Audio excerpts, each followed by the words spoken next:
Hello, and welcome to the Superintendent Effect, a podcast where we highlight strong leaders building strong communities. I'm Ann Brown. I'm the president and CEO of the Cook Center for Human Connection. And today I'm very honored to be joined by Dr. Derek Simmons, who is the superintendent of Caroline County, Maryland. Welcome, Dr. Simmons. And how are you today? How's it going? Doing great. Glad to be here. Well, go ahead and introduce yourself. Tell me a little bit first about your district. Let's start with that.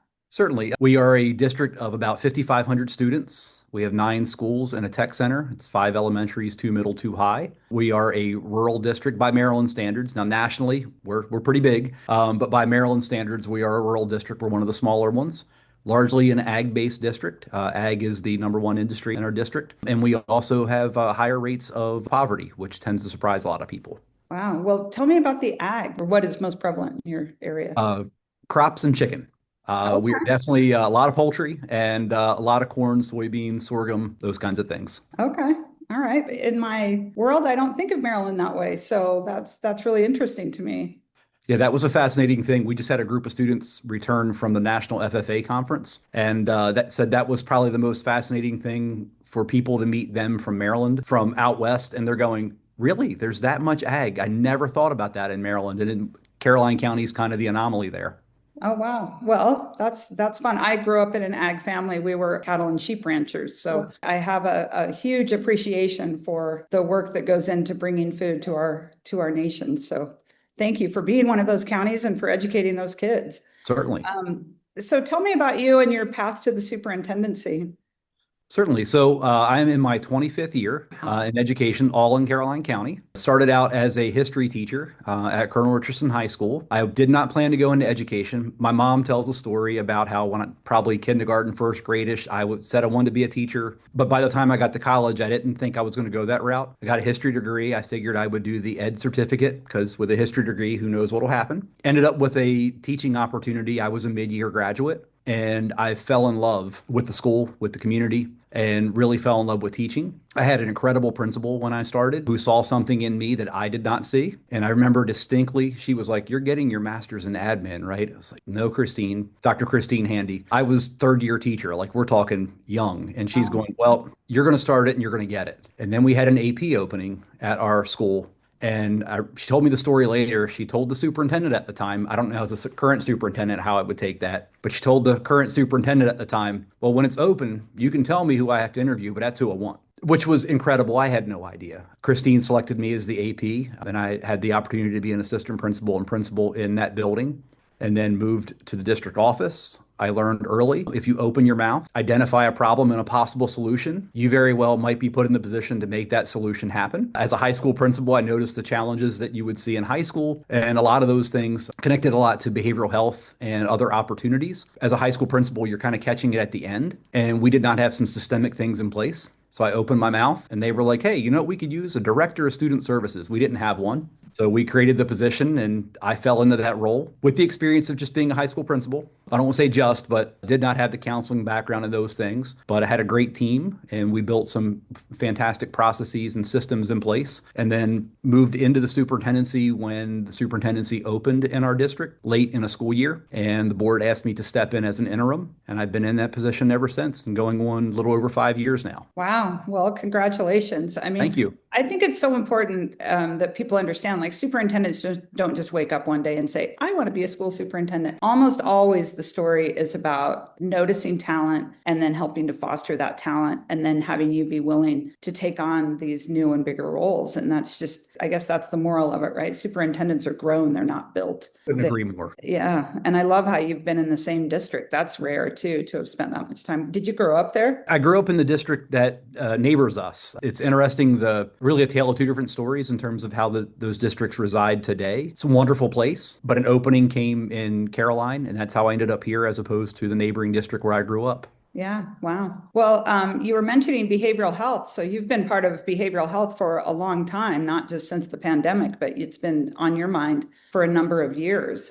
Yes, ma'am. Have you seen changes pre-pandemic, post-pandemic, or just more awareness of the problem, do you think? Changes with kids or more awareness? I think we've seen a little bit of both. I know us as a system, we were working really hard prior to the pandemic to put systems in place, really trying to build out a provider model. We were talking about a multi-tiered system of support kind of before that was a thing in Maryland, Yeah. not knowing what that was called, but we knew the medical model existed and it made sense. So really worked to try to build that in place to put supports there. I think the biggest pieces we noticed kind of in the pandemic and afterwards, there's more of an acceptance Hmm. that existed. Prior to the pandemic, not every parent was open to hearing that, their student may need some supports around behavioral health, mental health, substance abuse. But we've definitely noticed since the pandemic, there's definitely more of an openness. Still a shortage. Maryland does have a shortage of providers, just like everybody else, but there's definitely a willingness. And I think when there's a willingness, that's something we can work from, right? Yeah. We can get those better outcomes we're shooting for. Well, I think when we started working with you, we started working with you with our parent guidance program and our coaching and our mental health series and having the parent guidance coaches available. And, one of the things that we discovered early on was that 80% of parents go first to their schools for their child's mental health. And so can you talk a little bit about why you chose to support your parents in this process and journey? And then after that, I want to talk to you about your staff a little bit, but Yeah, no, absolutely. So, obviously, what happens at home has a profound impact on the school. We have incredible parents. We really do. We have incredible grandparents who are raising kids as well. We've got great providers. They're doing the best they can with the tools they have to help their students. And their students are experiencing things that they may not have, or they're experiencing it in a different way in a different environment. So it just made sense to us that we tried to find something to help our parents. We have the kids for 7.25 hours a day. We are required to get the academic pieces in. I mean, that is primarily why schools exist. But we know we have to provide that space for behavioral health supports when needed. But we felt like we were missing a really good connection point to parents. And one of the things that attracted us to the Cook Center and the solutions that they have is it helps us meet parents in a way that parents don't have to leave their home. Parents have the opportunity to engage from their car while driving, if they're at home, from a safe space. Not everybody loves to come into the brick and mortar building. Not everybody had a great experience. And also, not everybody wants to come if you put a big blinking sign out front that, hey, we've got a thing tonight about behavioral health. Come on out and find out how we help your kid who's struggling. We've tried those things, right? Everybody has. And then you're going, why did nobody show up? But we really found success in trying to meet our parents where they are. It's usable, practical information. And again, if we don't work with parents, we're totally missing the boat. well, I love hearing that. Part of why we started it as well was this idea of there weren't enough mental health workers in the nation. And so by working with parents, we were able to get kids one-on-one support with Mhm. somebody who knew something about whatever issues they were dealing with. And I always have to preface this by saying not every parent is a mom and dad. Parents can be Mhm. grandparents, like you said, or foster parents, or even an older sibling that just really cares about a child or whatever it is, but there's someone who cares about that child. But being able to provide that access, so we talk about access and not having to drive hours and hours to get the support, and available, not having to wait, and affordable because the school district bears the cost, so it's free to families, and then acceptable. One of the real silver linings that we've seen is like when you guys have mental health series, you put out a calendar that says, here's the mental health series we're going to have this month. The families are able to say, wow, I'm not the only one dealing with this when they see that. So that acceptability was something that I didn't even understand that was going to be an outcome that we've experienced. So I'm really glad to hear that that's what you guys have experienced as well. And for Absolutely. people that don't know, it's parentguidance.org to access those services. And then also you're now supporting your staff with staffguidance.org. Tell me about that. What were you seeing with staff and what made you want to bring in the extra support for staff?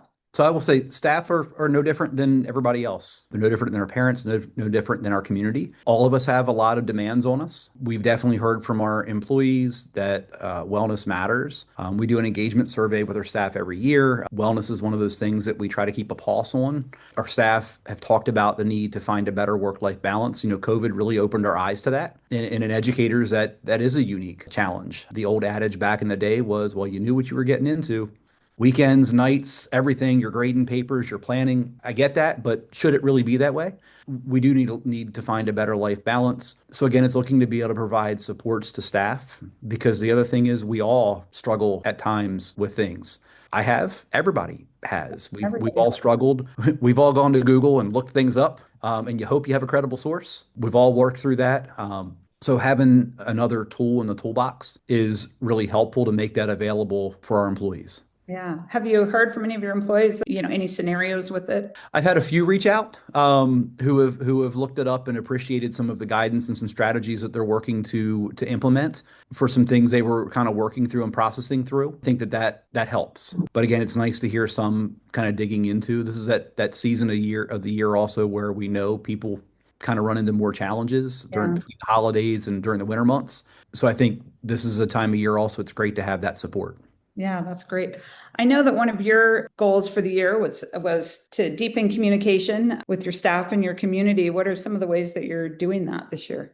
So we've increased our one-way communication. We've tried to incorporate a community newsletter, and the board even has a corner in that. They wanted to make sure that they were reaching out and engaging. After the holidays, and this is kind of a new component, but after the holidays, I'm actually borrowing a strategy from a neighboring district, actually the superintendent that you interviewed, Dr. Pepikai. Oh, yeah. She does a great job with a video message. And I think there's so much you can convey through video. So I'm going to be adding that in the next half of the year, especially for our staff. The state of Maryland's going through a lot of changes in curriculum, in assessment, in accountability. I want to make sure that our staff understand the why for any changes that may be coming. I've also tried to increase presence in buildings as other superintendents are probably aware.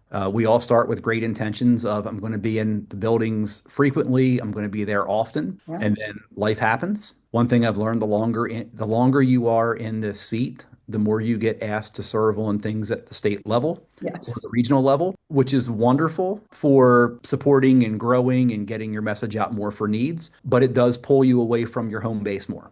Yeah. Sure. So I'm working with my assistant as we're kind of rebalancing the schedule, reprioritizing to make sure I'm getting into buildings as much as we possibly can. We're a small community, so visibility is really important. I've talked to colleagues in Maryland who have much larger districts and go, how do you do it when you have 200 schools? And it's just two totally different worlds from what I live and they live. I'm grateful for them. I could never do that. 9 schools is large for me. So we're working it through that angle to try to get as much as we can with that. Well, and I think people love seeing their leaders around them. I still remember when I was a school teacher, I had one principal that every day he would just make his rounds and he would go through and he'd walk in and he'd say something to the effect of, boys and girls, do you know how lucky you are that Mrs. Brown came to work today and is here to help you learn? I mean, here I am. That was probably 1993. And I can still remember that. I can conjure up the feeling of what it felt like to have him come in and say those just really wonderful things. So I think it's great that you could get out there and be part of your buildings. I think that's a wonderful strategy for building the mental health of your staff, to be honest. So Yeah, I was given advice by a mentor when I first got the interim position. And she had said, you got to figure out, and she goes, I don't care if you're in the role 15 years, and I'm not planning to do it for 15 years. But it was, if you're in that role, I don't care if it's 15 years. You have 9 buildings in a tech center. There's at least 9 full months of the school year every year. Take one day a month, pick a school year to spend all day in the school. yeah, You're not walking around taking notes. You're not walking around filling out observation or walkthrough tools. You're going to go into classrooms. You're going to be present. You're going to go in the cafeteria. You're going to be there for bus arrival, bus dismissal. You're just going to say hi. You're going to be present and you're going to be a sponge. And if anybody has anything they want to share, good, bad, or indifferent, you're going to listen. yeah. And it was don't lose sight of that, keep it there. And that's something that we've continued to do. And I will every year. I think it's valuable. I wish I could do it more. But I appreciated that advice of getting to every building. And we try to stagger when we go. New principals typically don't want you to show up in September. So we try to, you try to balance that piece Yeah. out. But you're right.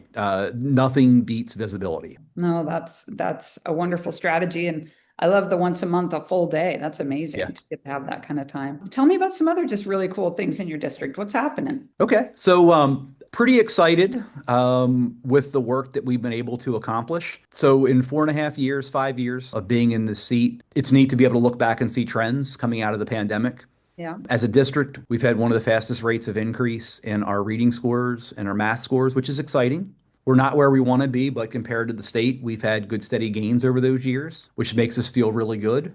We've seen tremendous decrease in our student behavioral issues, in referrals and suspensions and those things, We want our kids to be present. We want our schools to be safe. We want our staff to feel supported. We were pleased this year. We started the school year with 0 teaching vacancies. Oh, congrats. Haven't been able to do that since before the pandemic. We were really excited to be able to do that. So it's one of those things, and if I had to say it, what's going well, we've got a lot of small things that are going well. The secret sauce is clear, consistent, multiple years of focus on really trying to build an environment that supports your staff, sets the right culture and foundation and environment, and supports your students. And we've tried to really hold ourselves to that. Is every day wonderful? Is every day Disney World? No. Do I still make mistakes? Yes, because we're human. Sometimes we swing and miss, and it's okay. But we keep focus on trying to create that environment that's welcoming and safe for our staff and our students, and it pays off. Well, it sounds wonderful. It sounds like people,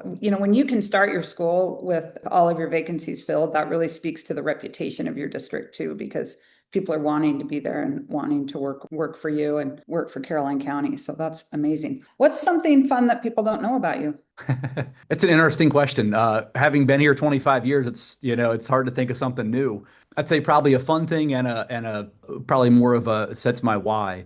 A fun thing that most of my staff seem to be surprised by are my community. In high school, I was a theater kid. I was a musical kid. In college, I was in choir. It's been a while. My community got their first taste last year when our middle school choir director asked me to sing with the community chorus that they put together for our Black History program. And there were a lot of surprised faces to see me up there. So that was a fun, had no idea. And the other part is I think that my community, and sometimes it can get lost when someone sees you today in a suit every day coming to work or a jacket and tie. As a superintendent, leading a school system with a budget of over $100 million. I was that kid who grew up in poverty. I was a kid growing up living in a trailer. I was the kid who college wasn't what we were thinking at all. That's not it. My upbringing was more like most of my families than I think most of my families would know, more than probably most of my staff would have known until this year at Welcome Back. I shared that. And I think that presents a really unique drive for why I really love our community, feel so connected to our community, and really am committed to seeing a better future, not just for our kids, but really for their parents as well. I know they're working hard. They're working as hard as my dad did. They're working as hard as my mom did, who found ways to provide that I have no clue how they did. But they did. So it's our job to make sure that our families feel that love and support and carry their kids forward. Well, it really speaks to the values that you bring to the community to share that story and let people know that you're really there to believe in every child and know that every child has huge potential. So that's wonderful. If you could share one thing to a brand new superintendent, what would that be? Do not lose the joy. Yes. Do not lose the joy. There are always going to be critics in Yeah. any position. It's just as a superintendent, the critics tend to be elevated, and you can really send yourself down a bad spot that can sap your joy. Don't lose it. Remember your why, stay focused. You're supposed to love doing this work. And the minute you're not, when that really you can't get out of it and you're not loving it, it's time to do something different for your own sanity and every kid who's relying on you and every staff member who's relying on you. Yeah, well, and working with kids every day should be joyful, right? And Absolutely. all the way. So that's wonderful, wonderful advice. Dr. Simmons, thank you so much. Caroline County is so lucky to have you being their strong leader, building their strong community. And I was just really honored to talk to you today. So thank you. Thank you, Ann. The pleasure was mine. I greatly appreciate it.